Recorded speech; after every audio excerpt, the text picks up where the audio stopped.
కాశీపట్టణంలో చూశాను కొంతమంది అటువంటి పెద్దల్ని ప్రయత్నపూర్వకంగా వారి చిరునామాలు తీసుకుని వారి దర్శనం కోసం నేను కొన్ని గంటలు ఎదురు చూసి అటువంటి మహాత్ముల దర్శనం చేసి నేను బ్రహ్మవర్చస్సు అంటే ఏమిటో చూసి అందులో ఒక ఆయన నన్ను పిలిచి ఇన్ని గంటలు దేని కొరకు ఎదురు చూసావు నా దర్శనానికి అని అడిగారు.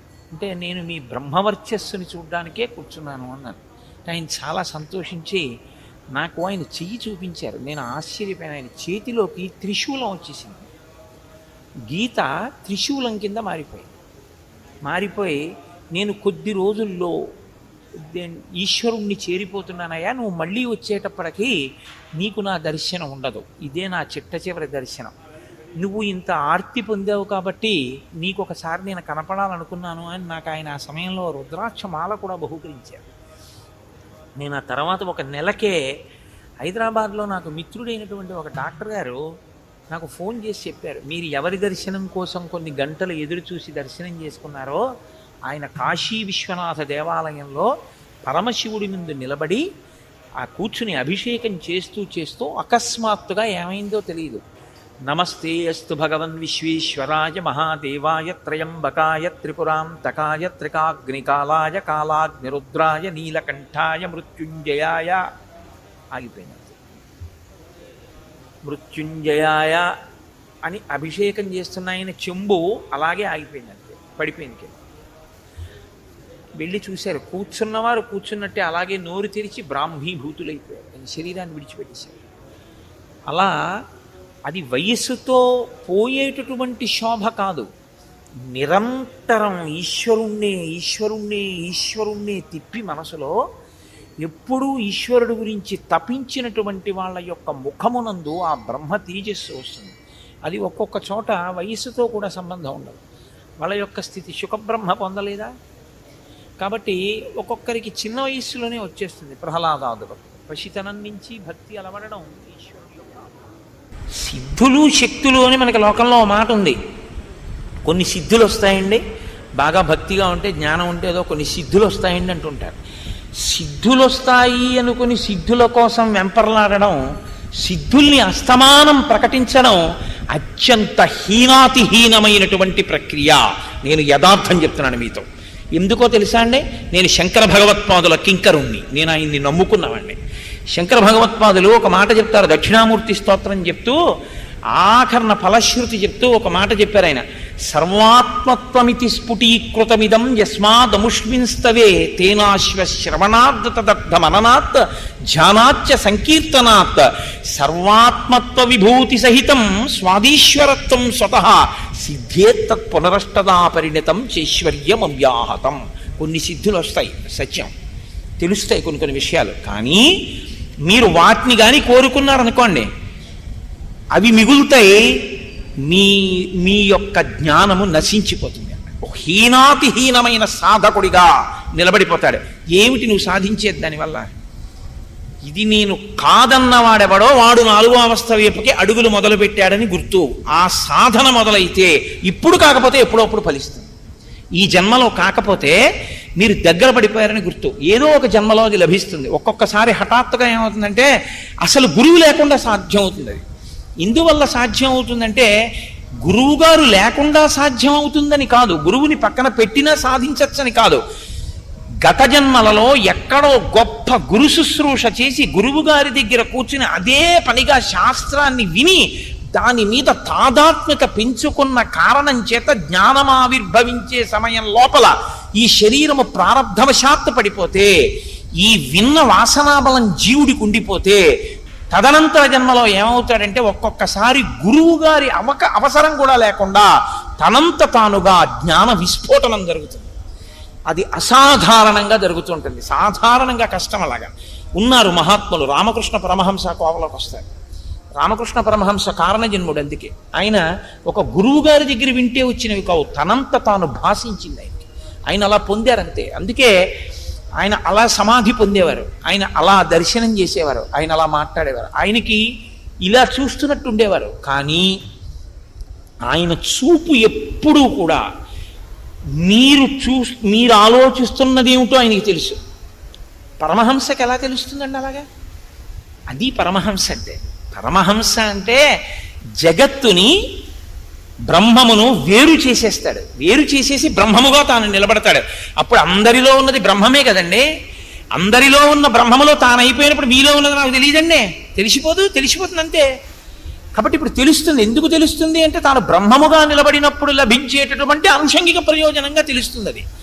అందుకే మహాత్ముల జీవితాల్లో ఇలాంటి సందర్భాలు ఉంటాయి, కానీ దాన్ని ఈశ్వరాభిముఖం చేస్తారు తప్ప అన్య ప్రయోజనానికి వాడరు. రామకృష్ణ పరమహంస కలకత్తా కాళికాదేవి ఆలయంలో కూర్చుని ఉంటే మహారాణి వచ్చింది ఒకసారి. వచ్చి ఆయన ఎప్పుడు ఏదో పాట పాడుతుండేవారు, సంతోషంగా అర్చకత్వం చేసేవారు. పాట పాడుతున్నారు, ఆవిడ పువ్వులు కడుతోంది, కాళికాదేవి దండ కడుతోంది. పాట పాడుతున్న పరమహంస ఒక్కసారి కుర్చీ నుంచి కిందకి దూకి రాణిని లాగి లెంపకాయ కొట్టారు. కొట్టి ఆవిడకి తల తిరిగిపోయింది. రాణిని కొట్టారు, ఏ ఉపద్రవం వస్తుందో అని హడిలిపోయారు అందరూ. అలా ఎందుకు కొట్టారన్నారు.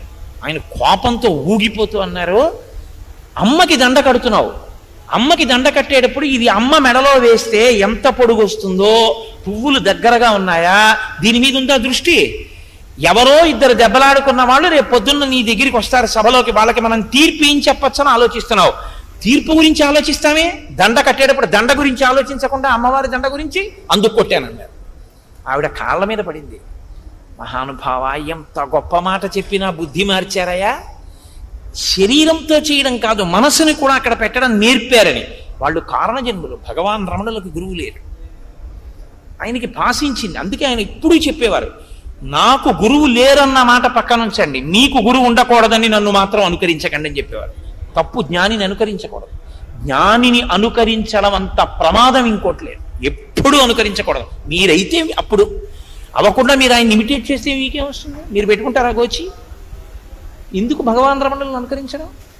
ఆయన స్థితిని పొందండి, పొందిన తర్వాత మీరు ఏమవుతారో అప్పుడు మీ గురించి ఉపన్యాసం అప్పుడు చెప్పుకోవచ్చు తప్ప ఇప్పుడు ఎందుకు అనుకరణలు? కాబట్టి అజ్ఞానిని మనం అనుసరించకూడదు, జ్ఞానిని అనుకరించాలి. మనం చిన్న చిన్న కష్టాలకి కదిలిపోతాం జీవితంలో. కదిలిపోయి బాబోయ్ ఎంత కష్టమో అంటాం.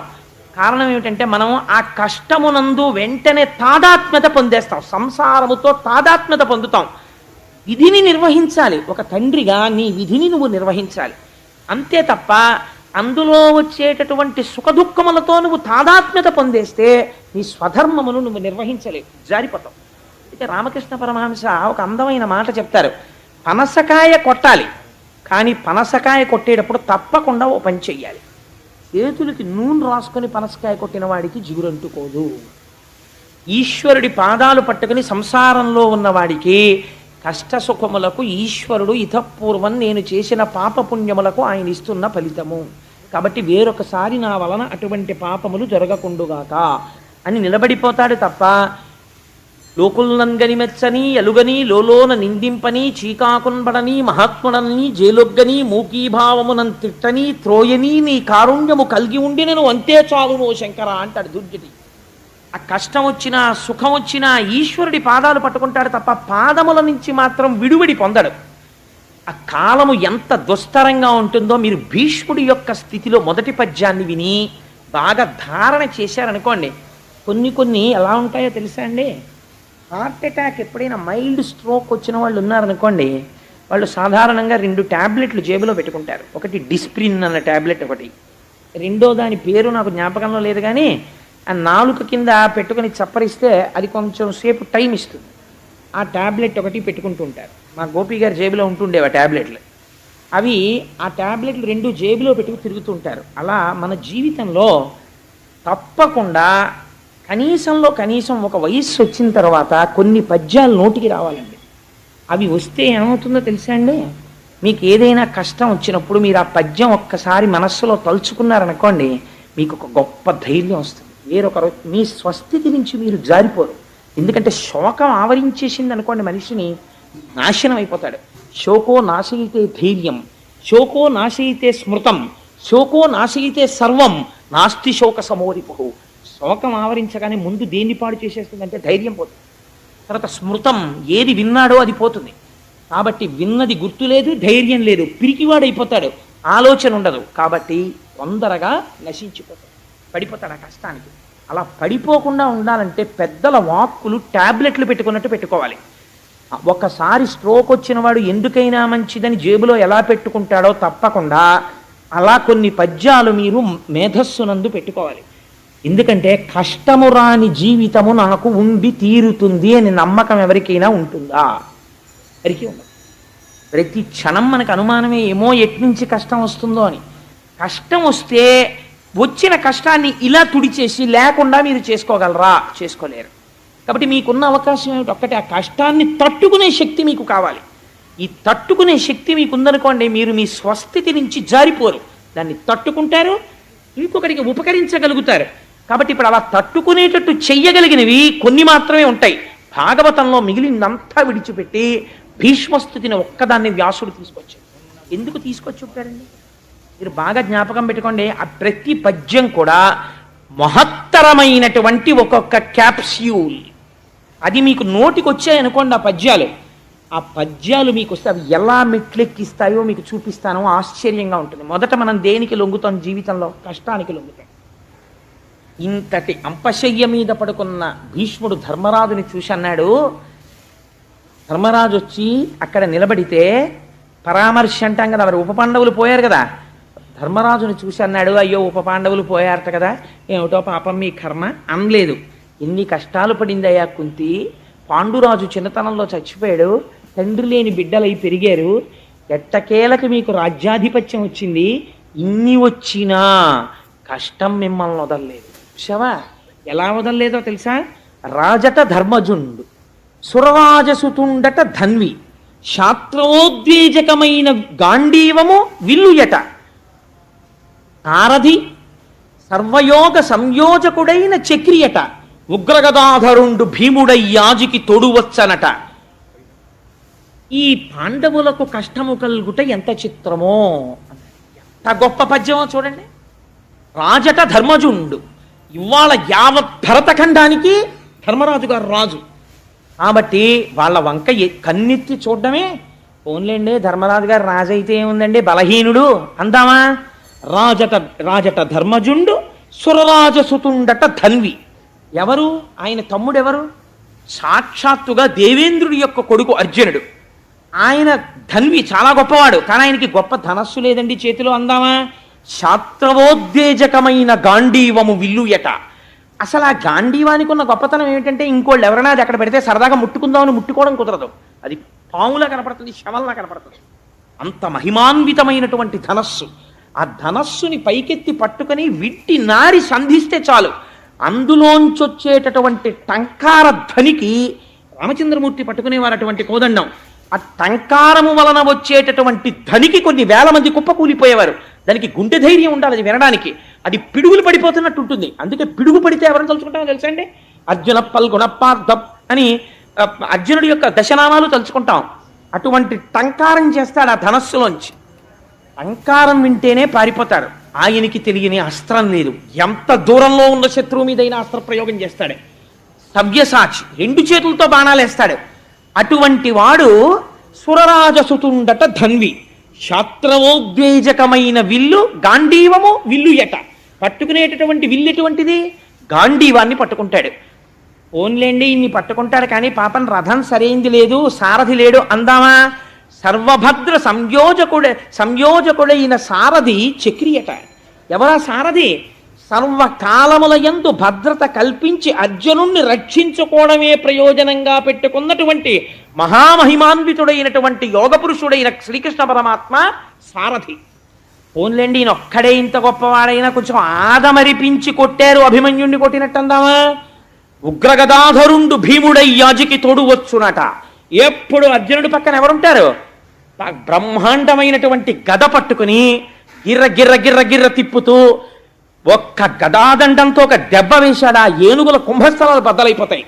అటువంటి ఉగ్ర గద పట్టుకుని తిరిగేటటువంటి భీముడు ఆ అర్జునుడి పక్కన తోడుగా వస్తూ ఉంటాడు. ఉగ్ర గదాధరుండు భీముడయ్యాజికి తోడువచ్చనట. వీరికి ఆపత కల్గుటకి ఏమి చిత్రమో, వీళ్ళ కొడుకులు చచ్చిపోయారు. ఏం ఆశ్చర్యం! కొన్ని సహజ మరణం కాదు, ఒక్క శత్రువు వచ్చి రాత్రి చంపేతలు మనిషి. ఏమి ఆశ్చర్యం రా! కష్టం కాలోహి దురతిక్రమ. ఇది అశ్వత్థామ రూపంలో వచ్చిందా, కాల రూపంలో వచ్చిందా? కాల రూపంలో వచ్చేసింది.